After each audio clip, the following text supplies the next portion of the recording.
Јас сум представник на Социјалистичката партија во оваа пратеничка група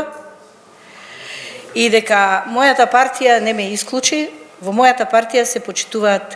демократските принципи и различното мислење помеѓу нас. Јас и понатаму во оваа коалиција со моите колеги од ВМРО ДПМНЕ ќе ги представувам интересите и заложбите на Социјалистичката партија и затоа токму тука се најдов, затоа што сметам дека ние задоцнивме со многу процеси консенсуално да ги разрешиме прашањата во текот на изминатиот период. Социјалистичката партија во повеќе наврати и писмено се обраќаше до големите политички партии да се зацртаат црвените линии каде што Република Македонија може да оди сите заедно. Меѓутоа, процесите како што се случија, гледате дека тоа не се случи. Јас со цел мој интегритет ќе се заложам и понатаму демократските вредности и принципи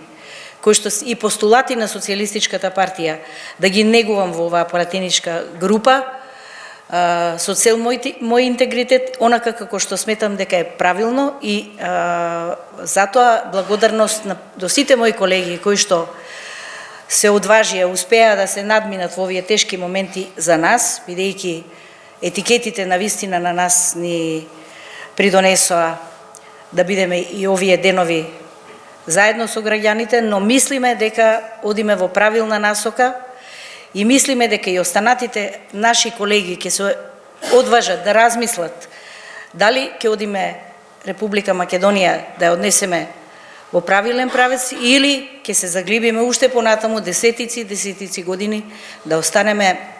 на маргините на Европската Унија или, како што се кажува тоа, на крајот на процесот, секогаш отфрлени, секогаш нешто што не би посакувале за ниту еден наш граѓанин, бидејќи тие тоа го заслужуваат. Нити еден друг морален принцип не е поважен од овие што ги имаме. Само времето ќе покаже колку сме биле или не сме биле во право. Ние сите стоиме за това работа со цел наш интегритет како пред се како луѓе и сите етикети кои што ни беа налепени. Времето ќе покаже дали сме такви луѓе или онакви какви што не знаат во изминатиот период, честни, вредни и почитувани. Се надеваме дека во идниот период сето ова ќе биде навистина заслужено и од страна на граѓаните да разбереме сите дека процесите се многу тешки и пред се ние тоа највеќе го чувствуваме на нашиот грб.